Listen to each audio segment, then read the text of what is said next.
Good evening to all. I think we're coming towards the end of this long day of discussions. I think this is the last session that we will start with. I think, so I'm joined by 5 eminent panelists here, 4 gastroenterologists and a surgeon, 1 surgeon to help us through with the discussion.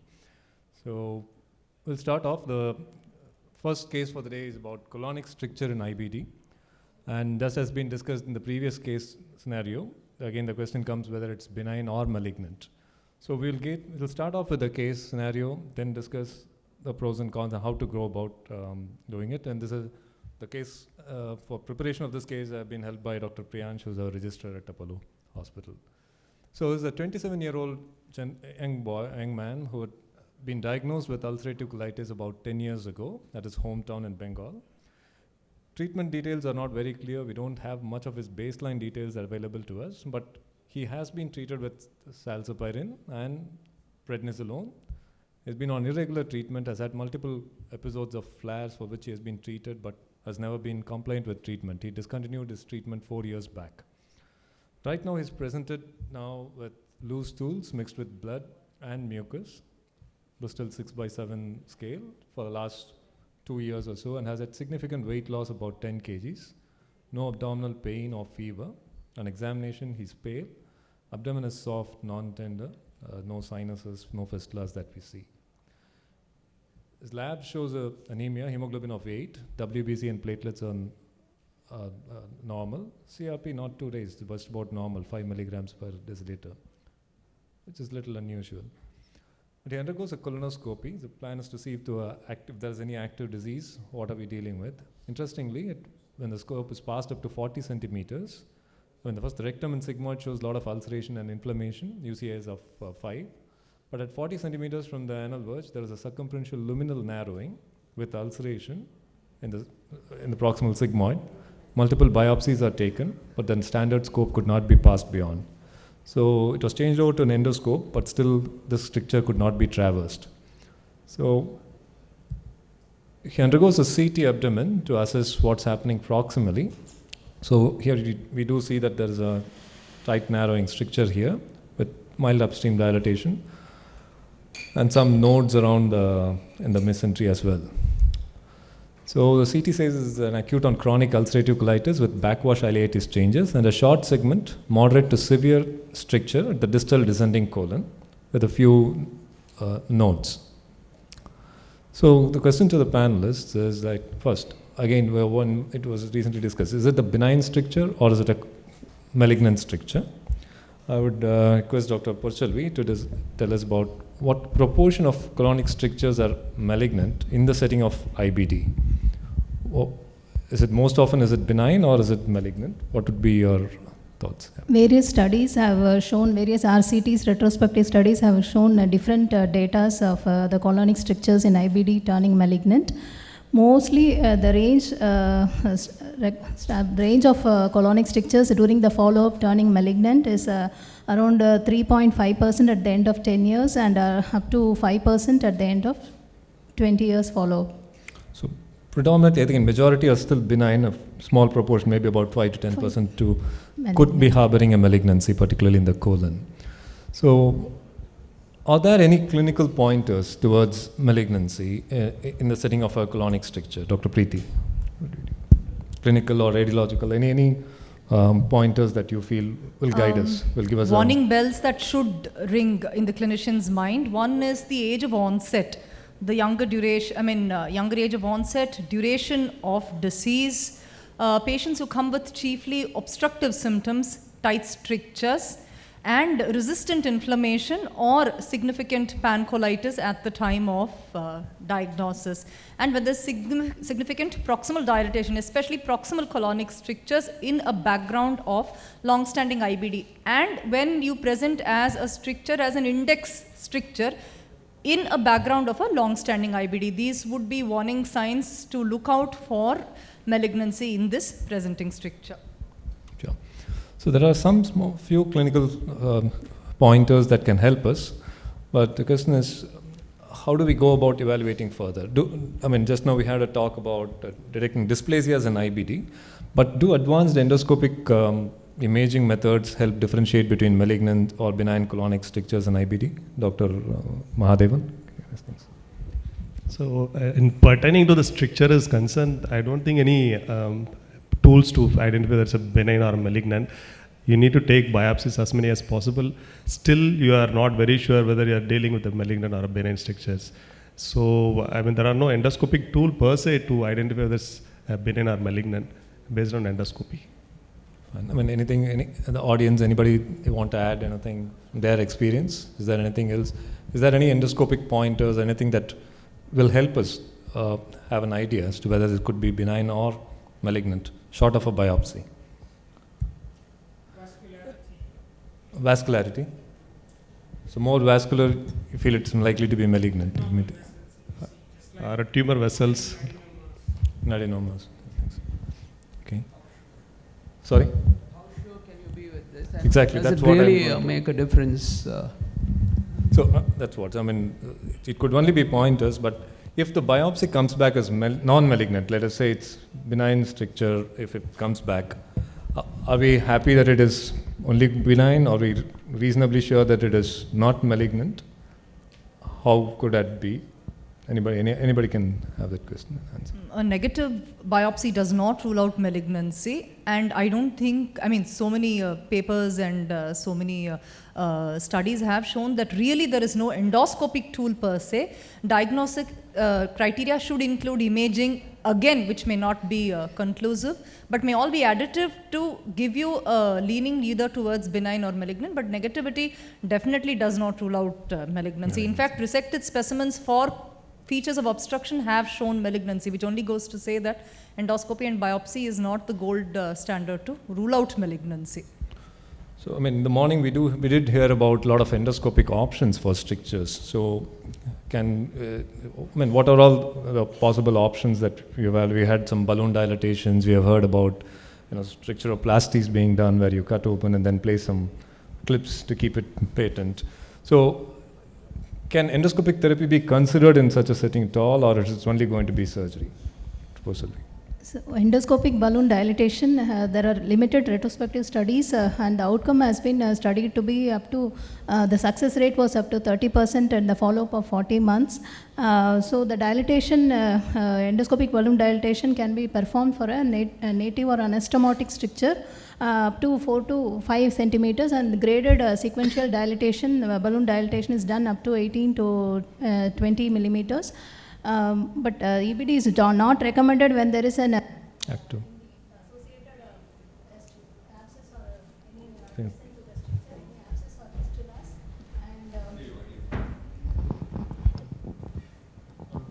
When any abscess or fistulas are there adjacent to the strictures, EBD is generally not recommended, but it is not contraindicated if there is any inflammation or superficial ulceration. And in the morning we have heard a lot about stricturoplasty and stricturotomy, so this can be recommended. So, I mean, if you are able to balloon dilate and if you are able to pass a stricture, I mean, what is the advantage of doing it at all? Like, I mean, does it add to the evaluation? No, the idea is actually like we are dealing a case of an ulcerative colitis. It's in Crohn's disease, it's a transmural. We know that it's obviously stricture is a common phenomenon. But any strictures in ulcerative colitis should be viewed very cautiously. And it's not so common we come across the strictures in a very late stage. And whether it depends on whether scope is possible or not possible and the length of the stricture. And moreover, before any procedure, it need to be discussed with the MDD team. Actually, it need to be discussed with the surgeon. Not straight away, just because patient with us, you should not go and dilate the patient. So you need to discuss with the surgeons as well as the radiologists, even in fact discuss with their patient relatives and what is the idea of doing a dilatation and what is the advantage of it. One is, if you dilate, we can go and examine proximal lesion. If always there is a synchronous disease can be there. That is one problem. Repeated dilatation, patient may need to go for dilatation and screening. So when viewing these things, whether patient can be taken up for surgery or not. So prior hand dilatation you need to discuss and then you to decide. Sure. So to a question to the surgeon here. Will endoscopic biopsy result modify your surgical plan? Suppose a patient ends up with you with a stricture, it's about that proximal descending colon. Would you offer, No. surgery straight away? Do you wait for the biopsy report or they go straight to surgery? No, if the patient is having a tight stricture which you are not passing, patient is 27 years old, got severe colitis, I just think, this is going to be surgery one time or the other, whatever you do. This is my understanding of whatever other therapeutic options that are there in medical G. I just find that they eventually come. So I just discuss with them, whether they are willing to go through this or consider definitive surgical thing. And if it is surgery, you always assume that the stricturous lesion that you are dealing with is malignant. There's no point in thinking that it is not malignant and operating and then find that you've not done the nodal clearance. And it's easier to do surgery, at the mesocolic root level rather than keeping to the... So you have lesser vessels to deal with.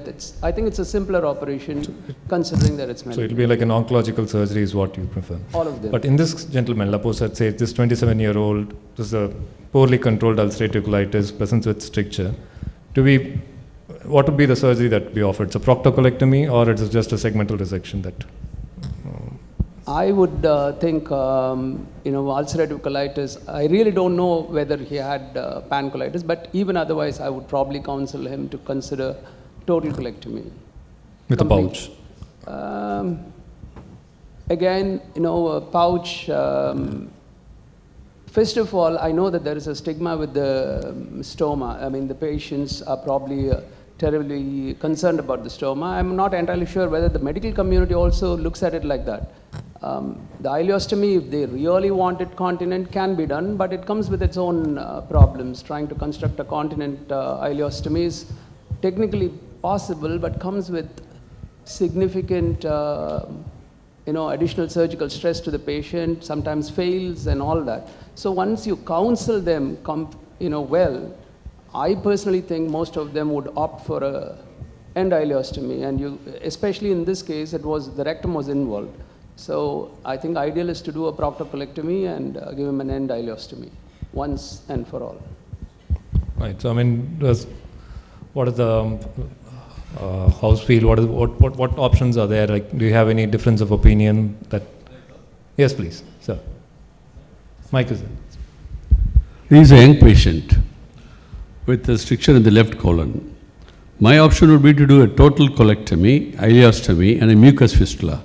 Observe him for 12 months. If there is no recurrence, then do a complete proctectomy and give a pouch.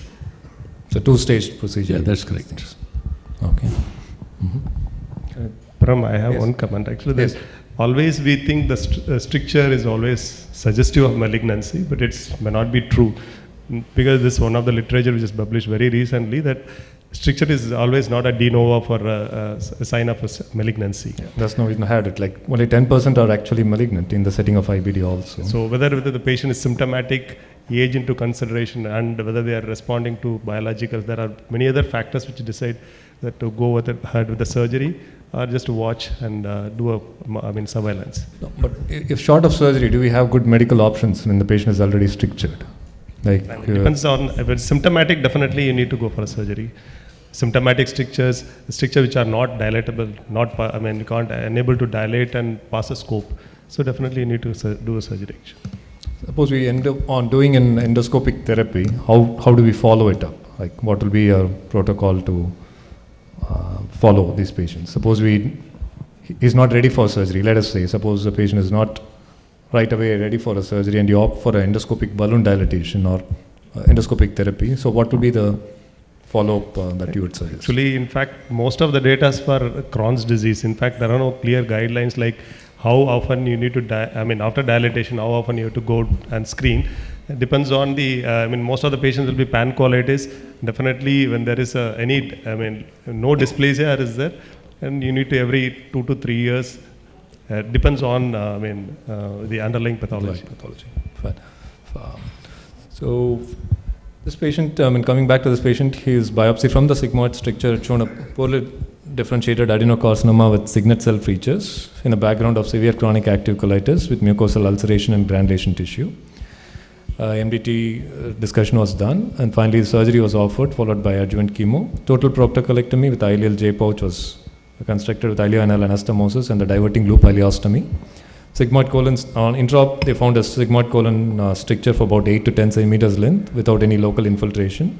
No peritoneal serosal or deposits or solid organ deposits or ascites. So histopathology came back as a T3 lesion with N2 nodes, signet cell carcinoma, and the background of chronic ulcerative colitis. So he's doing well, and I think he's undergoing his chemo right now. So coming back, to the risk of, again, the colorectal cancer and IBD, we have heard that we generally believe that colorectal cancers are much less common in India, compared to West.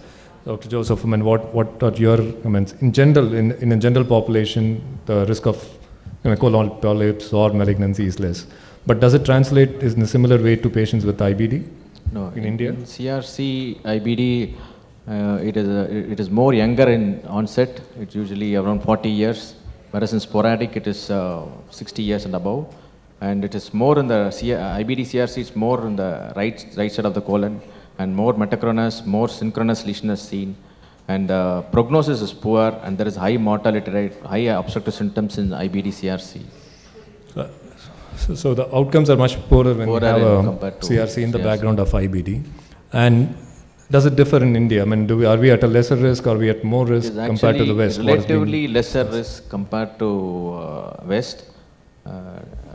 But I think of late, I think from our group from Delhi, particularly Dr. Ahuja, Vineet Ahuja's group has shown that the risk is almost equal nowadays. Recent reports say that on follow-up over the next 2 to 3 decades, it seems to match whatever data is coming up from the West. So even though the risk of sporadic colorectal cancer in the general population is less in India, when patients develop an IBD and when we are following up patients who develop colorectal cancers in the background of IBD, I think we run the same risk as it is in the West, what has been reported in the literature.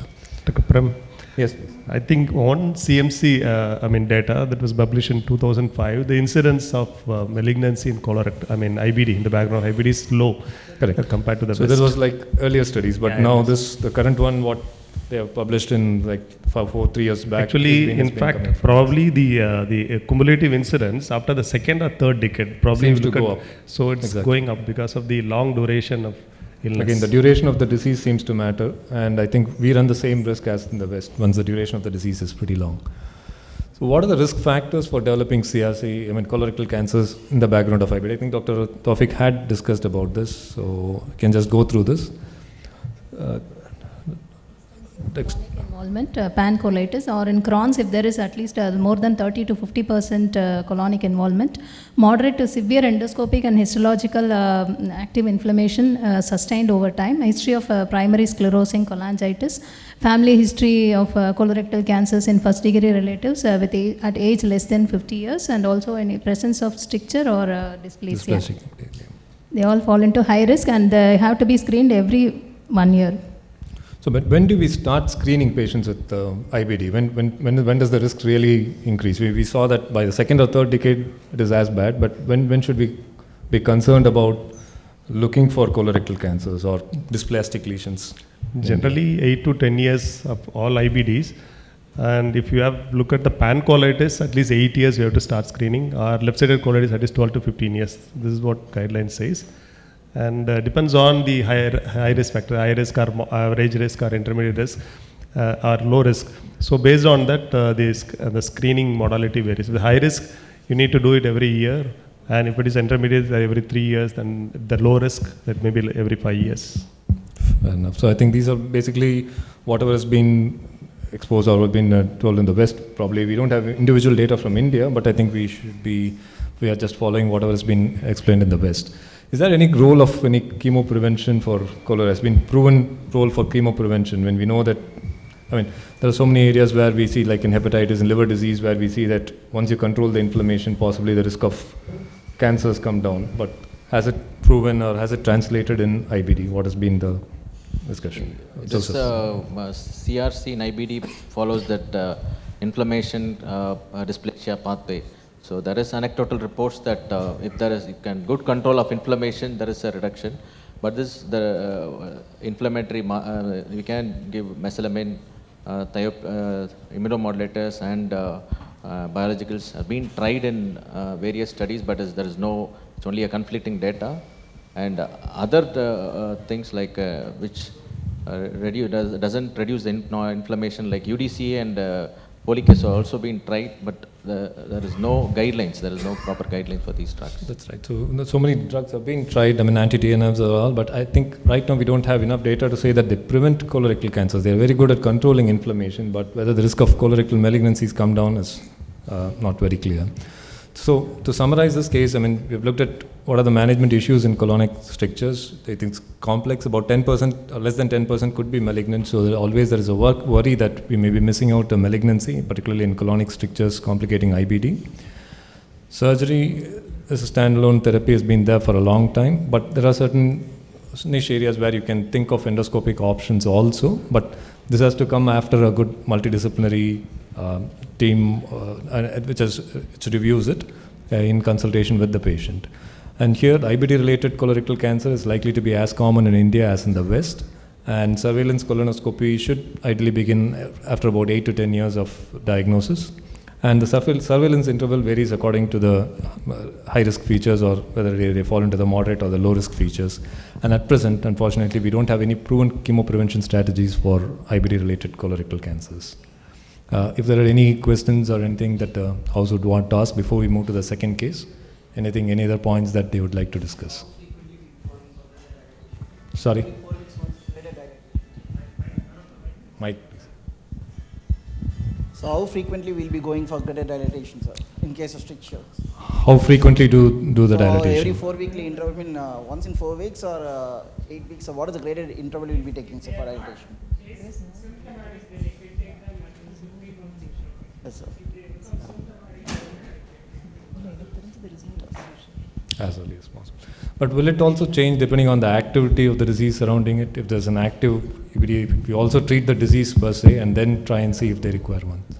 Yes, sir. Okay. This patient has got ulcerative colitis, which is predominantly a mucosal illness. If you see a stricture at any point in UC, do you think we should strongly suspect malignancy rather than? That's what the data is, that it's about 5 to 10%. But we commonly don't see these strictures in UC. I agree. But again, the data is saying that only about 5 to 10% are actually malignant. The rest are still benign. So, I mean, yes, sir, please. But there are some articles you mentioned about unless another test in UC, in the back of UC stricture is to be considered. Yes, we should consider malignancy. Sometimes these UCs, at least a small numbers, they subsequently become a Crohn's phenotype. So it need not remain like UC for some of them are indeterminate. Even UC patient after surgery, you do a pouch surgery, they may develop features of Crohn's disease. Then they can develop a stricture. Sure. So, just a question for the panel in the room generally. We've noted today that you use CT quite a lot to assess strictures, inflammation, etc. And in the UK, certainly, the only place we'd use CT really was to look for collections or abscesses. We tend to go straight for an MRI rather than CT on the basis that I guess it shows inflammation versus fibrosis better. Is that about availability of the test, or is there some other reason you do CTs a lot first? Why CT before MRI? So, like the availability is one, and I think it's more about we being much more used to seeing CTs than MRI. I think that is possibly the reason. Physicians, we don't see MRI as well. We at least interpret something out of CT, but MRI is, I think, like US sometime when we started US. I think surgeons are also much more comfortable with, more often with CTs. More radio. Exactly. I have an odd question. There was some questioning about how frequently would you be considering dilatation. After how many dilatations would you consider surgery? There is no specific guideline. That is what it is. So it all depends on what the patient wants. Actually, it is said about, as Preeti has said, 30 to 40% of the resected strictures Can have dysplasia. Two. So you have to consider resection only as a choice. It is easier if it is ulcerative colitis. It is more difficult if it is Crohn's disease. This, yeah.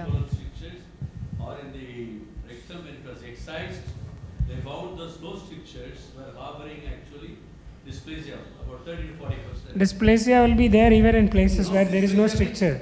You may have a low-grade dysplasia and you may have synchronous high dysplasia at the other side of the colon. That's why you take 40 number of biopsies actually. So the issue here, I think, is UC is easier in the sense that you do not see multiple strictures, and as everyone agrees, it's a mucosal disease. The problem does not actually occur in UC. The worrisome fact is that malignancy is as common as in Crohn's, as you would otherwise maybe think differently. The challenge lies in Crohn's disease with a stricture. Then comes the problem, is it fibrotic? Is it inflammatory? Do you resect or do you look all out for malignancy? I think the challenge lies more in Crohn's disease. I don't know. Ulcerative colitis, yes, we rarely see strictures, and actually I could not find a comparison of the incidence of strictures in UC vis-a-vis Crohn's disease to actually tell you how many of them end up with strictures throughout the course of disease, while stricturing in Crohn's is accepted. So this case, perhaps the problem was not in diagnosis, but also to, I think, teaching points. What I think is the necessity to maximize therapy, the necessity for patient compliance in therapy, and the necessity for regular surveillance. Especially this is a young fellow who's had UC at the age of 17. So even the index physician should be aware of the fact that he is more at a risk for eventual malignancy compared to somebody in the third or fourth decade. I think those were also learning points here. Sure. Pirama, Dr. Tawfiq mentioned about green endoscopy. If you do 40, 70 biopsies, you will have so many bottles, a plastic bottle to dispose. But what is the cost of saving a life? I mean, one has to balance both. And also, you exploit the pathologist to look at so many biopsies, you know. It's their job. See, so coming to the second Dr. case. Pirama, sorry. Pirama, last question, sure, if you'd allow. See, this little guy was diagnosed at 15 or 16 to have severe ulcerative colitis. At 27, he's got signet cell adenocarcinoma, which is T3. Now, the next question is, should you even consider colectomy much early? No, even before you look for dysplasia and all this. No, see, right? I mean, that's the only thing which would have actually saved him. I'm not entirely sure now, constructing a pouch, giving him an ileostomy, all that is going to really matter to him now. The problem was if he had been probably followed up properly, if he had taken his medicines, I think 9 out of 10 times they don't end up getting into a T3 malignancy. Probably you would have identified much earlier. You yourself just now said that, giving all these medicines does not prevent malignancy. Doesn't prevent malignancy, but you will be able to control. They'll be in the follow-up where you'll be able to identify them early. That is the idea, whole idea. But surgery is not completely safe. There will be always some 100 patients. If you do surgery, they will develop complication.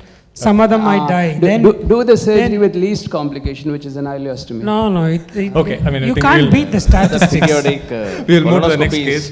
Here, I think there's something more to discuss. Fight is starting, yeah. So we'll have something more to discuss. The important thing about an IBD in a young is to follow them up properly and ensure a mucosal healing. Yeah. I think that is what most of them lack.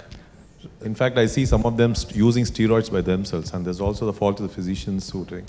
If you can achieve a mucosal healing and get the targeted therapy, I think you don't prevent malignancy, but at the same time, you can probably reduce the incidence of malignancy. Sure. Do agree, if it's an ulcerative colitis with a stricture, we are always worried. Right. So moving to the second clinical scenario, here's the other spectrum. A 72-year-old gentleman who has been diagnosed as ulcerative colitis, pancolitis in 1998. Now, we are looking at in 2021 somewhere. Had a flare when he has been reasonably well controlled from 98 to 2010. Had a flare in 2010. That time we had you can review the records which shows that colonoscopy showed some scattered ulcers in the rectum with loss of vascular pattern and erythematous mucosa in the entire colon. And a pedunculated polyp was noted in the transverse colon, for which a snap polypectomy was done, which came back as some granulation tissue type polyp. These are the records that he carries with him. Again, he undergoes a screening colonoscopy in 2013. He was well at that time, but the rectum and sigmoid still show some patchy inflammation, small ulcers with loss of vascular pattern.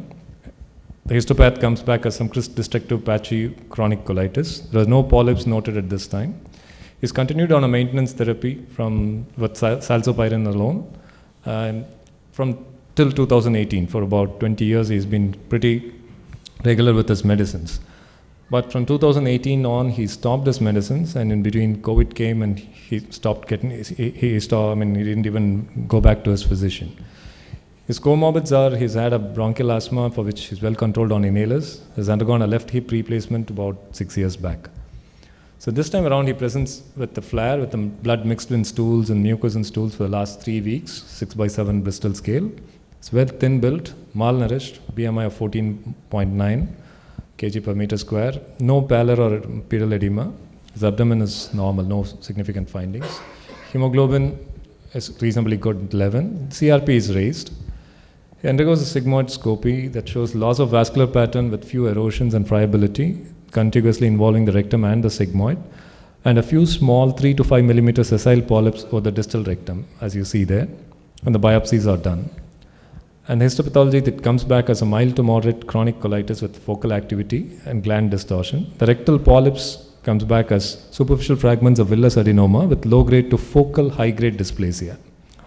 So when sigmoidoscopy was just alone done because we thought it was an active disease, so an entire colon was not done at that point in time. So coming back, I mean, we just now heard a talk by Dr. Tawfiq about the current accepted terminology. Can we go through that again for the benefit? Please, Dr. Mahadevan or Dr. Porselvi, anybody? So the current accepted terminology to describe dysplasia are either polypoid, non-polypoid or invisible dysplasia.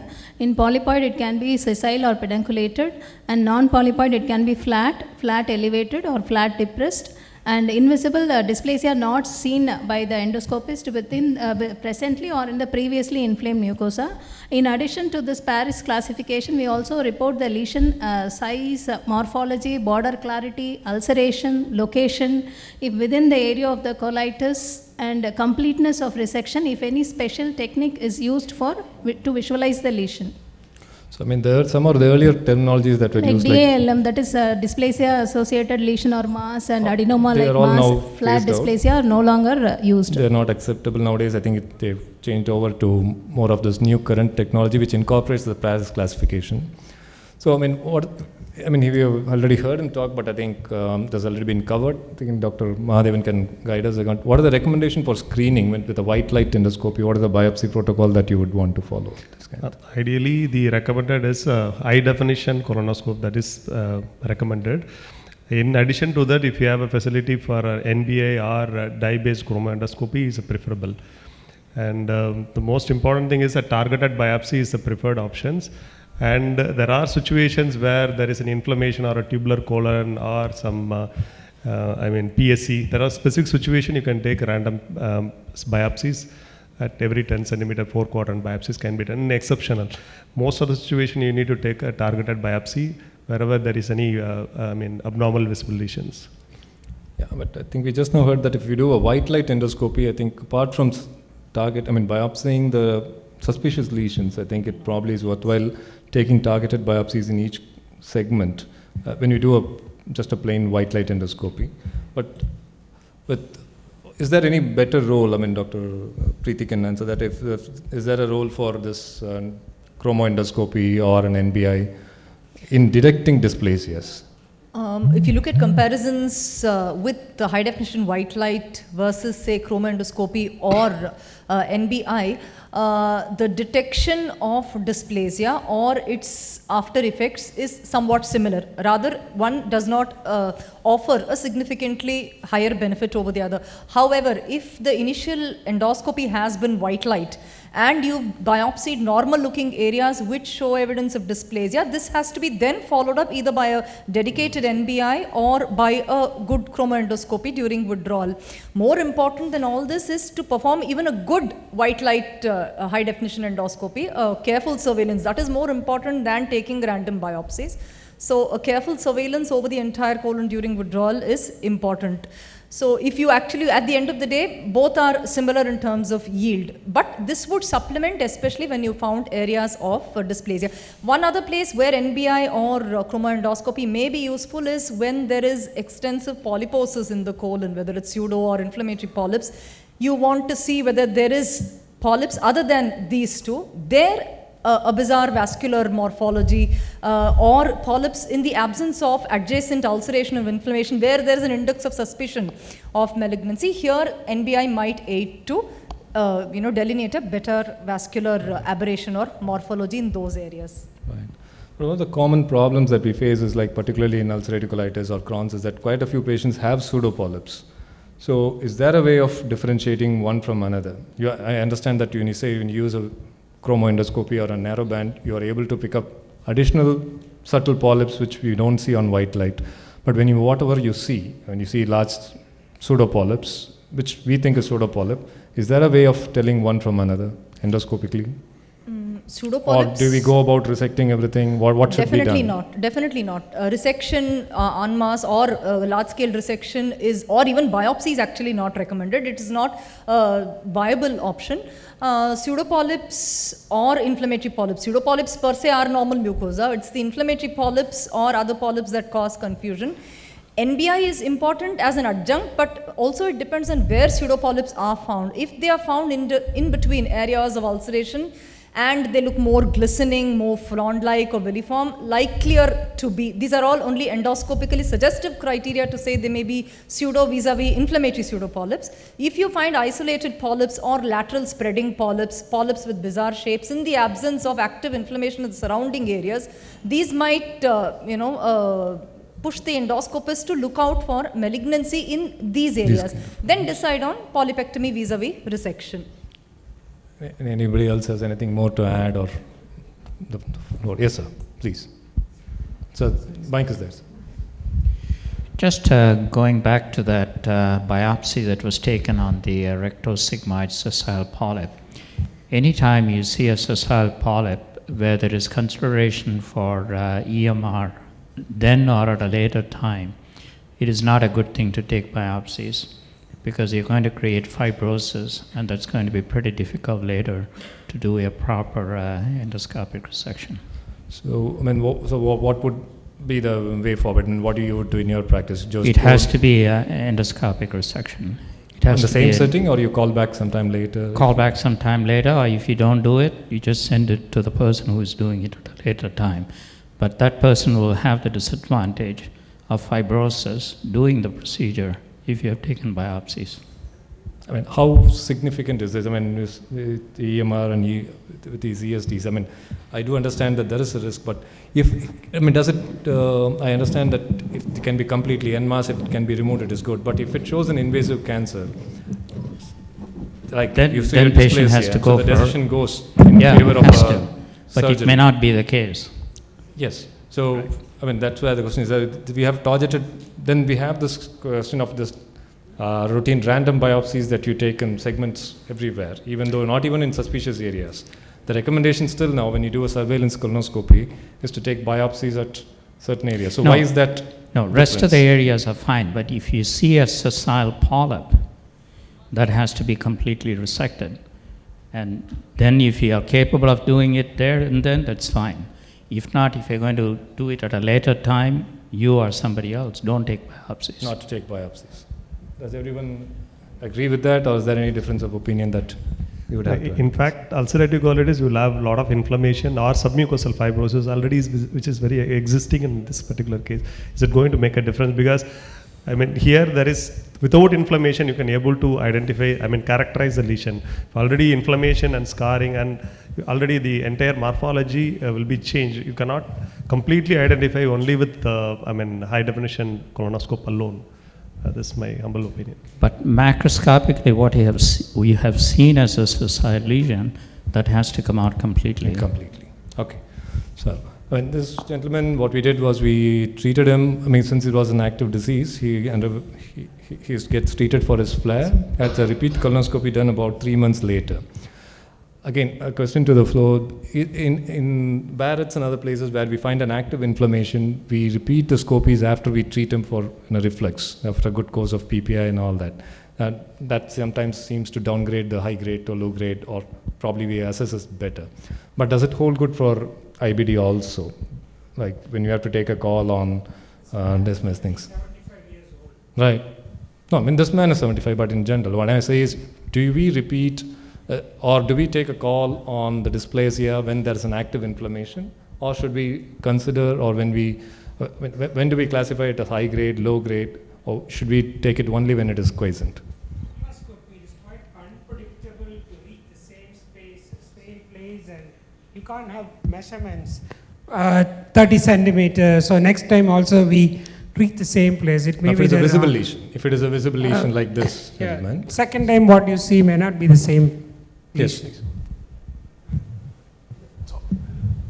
We, first of all, completely agree with our friend from North Dakota. I think unless you can resect a polyp completely, don't even start. Don't biopsy it, don't partial resect it. But the second thing we use quite a lot is tattoos. So if we're not sure whether it'll come off, we don't biopsy, take photos, put some tattoos in, then the guy with more time or better skills will come back and take the polyp off. And the last thing to say about that whole situation is that we tend to bring them back if the consent process changes. So if they're given consent for colonoscopy, but this is a lesion with a high risk of bleeding or perforation, we won't do it on the day, we'll bring them back with a new consent process next time. But if we find a polyp when there is an active inflammation, we don't do anything at that point in time, right? Or Not necessarily. I mean, if it's resectable and we can do it, I'll do it. It wouldn't stop me. Sorry, have you ever considered doing this endoscopic resection with the laparoscopic control? Yeah, we do those occasionally. So the difficult ones at high risk we'll take to theatre and do with the surgeon ready to go in the laparoscope if and when we make a mess. Yeah. Okay. So this gentleman still showed some amount of activity. The rectal polyp now, the report comes back as low-grade dysplasia. So how do we manage patients with, again, comes back to the visible lesion with dysplasia. So Dr. Joseph, what would be the current guidelines, whatever is there is on the... If the visible lesion is less than 2 centimeter in size and is resectable, there is no features of any malignancy, go for endoscopic snap polypectomy and then surveillance. If there is a high-grade dysplasia, every 3 to 6 months we have to do screening colonoscopy, and if the lesion is more than 1 centimeter and low-grade dysplasia every 12 months, and then if it is less than 1 centimeter and low-grade dysplasia every 2 years. And the lesion is, if it is more than 2 centimeter complex lesion and laterally spreading lesion and incomplete resection after several attempts and local resection, endoscopic resection, we have to discuss with the surgical team, and or we can go with the endoscopic resection or submucosal resection, and intensive follow-up should be done. And every 3 to 6 months the screening follow-up colonoscopy done. If the polyp size is more than large polyp, unresectable invasive cancer on histology, to hand it over to the surgeon. So, I mean, this is the last point that I can. If it is an invasive cancer on histology, should we, I mean, even have, I mean, does it need, possibly, I think that is what, I think you had a talk in the morning where they said that superficial biopsies sometimes may give only a low-grade dysplasia. Sometimes when you do an en bloc resection, as has been discussed, possibly you find some invasive malignancy, you know, and deeper down in the specimen. So I think that's the point that is being made. So again, if it is a uniform, it's in this patient probably we just found one area where it showed some polypoid lesions. Suppose it was multiple polypoid lesions in multiple segments of the colon. Is it surgery or is it endoscopic therapy? Usually multifocal, high-grade dysplasia, it is always better go for surgery. Go for a surgery. Fine. So I mean, it will go. And this gentleman had a CT abdomen done that shows just diffuse septal wall thickening with 2 small polyps, no other signs of invasion, and has a snap polypectomy done. It comes back as low-grade dysplasia. Again, surgeon's take on this. How often do we keep doing surveillance colonoscopies? When do you think of upfront surgery in ulcerative colitis vis-a-vis Crohn's? When you don't have a strong suspicion of malignancy and the patient is not symptomatic and all that. I suppose it's like high-grade dysplasias, multifocal. High-grade dysplasias, multifocal, generally I would think you'll just have to discuss with the patient if they are willing to, go through periodic scopies, and we are not looking at any, significant tumor load, and, we're not thinking that it's going to be advanced and all that in the near future. Then I think if they're willing to have the scopies, then yeah, especially when you say it's Crohn's. So I'm scared of operating on patients with Crohn's. Right? If it's ulcerative colitis, I feel a little bit more comfortable that, it's done. Crohn's, I just feel that they would be coming back to you, if you've done a conservative resection especially. So I think finally it boils down to about having an open chat with the patient and then taking it further. I think before I close, I think, is there any other thing that the house would want to discuss. Yes.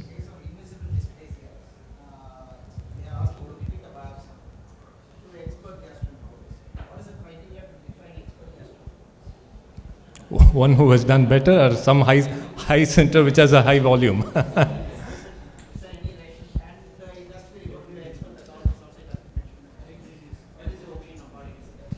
I think.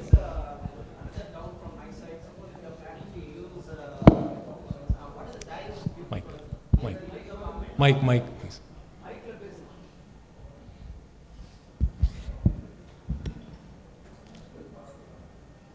So the question is, how do you define expert endoscopist? How do you define an expert pathologist? So I mean, Whether we need to use indigo coffin or richness prefers a methylene group.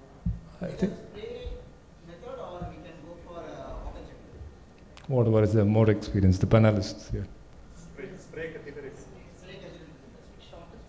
So that we will be looking for various criteria, for example, through FIES, through NBI. What is your opinion, sir? Through eye scan. Among this, how the rational, what is the criteria to define all those steps, sir? Actually, spray-based method is time-consuming, definitely, and NBA will be very less time-consuming. You can switch on and off. That is more easy and convenient. That has been shown that, yes, please.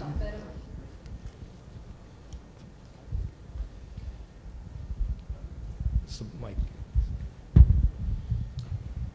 Thank you very much. Do you augment the bowel preparation prior to dye spray? We always find that dye spray, if the bowel preparation is good, it works well, yes, and is good at identifying focal lesions. But if the bowel preparation is poor in any way at all, it just becomes a mess, and then we revert to random quadrantic biopsies. Is it the same here? Do you have dedicated lists for screening these patients as well? It's something that has been encouraged, and I think should be encouraged. No, we don't actually. Okay. So I think we had a good discussion. I mean, this patient tells us more about we learned a little bit about the newer terminologies for describing dysplasia, the role of white light endoscopy, how to biopsy when we do that, and how to biopsy if you use a chromoendoscopy or a video chromoendoscopy. And for endoscopically visible lesions, as has been discussed, has been brought out, if it is less than 2 centimeters, if it is endoscopically resectable, better to resect rather than biopsy. If not doing it at the same time, better to tattoo and come back later, because if the location is unfavorable, huge, then probably you should consider sending across to a surgeon. And if it's invisible dysplasia, as has been discussed now, refer to a higher center, or you use a chromoendoscopy. And if it shows high grade or multifocal, I think surgery is the way out. So at the end, I think we need to have a good surgical team to support you, a pathologist and a gastroenterologist, and more importantly, an open talk with the patient to see what can best be done for the patient. And a dedicated list. Thank you so much. Thank all the panelists.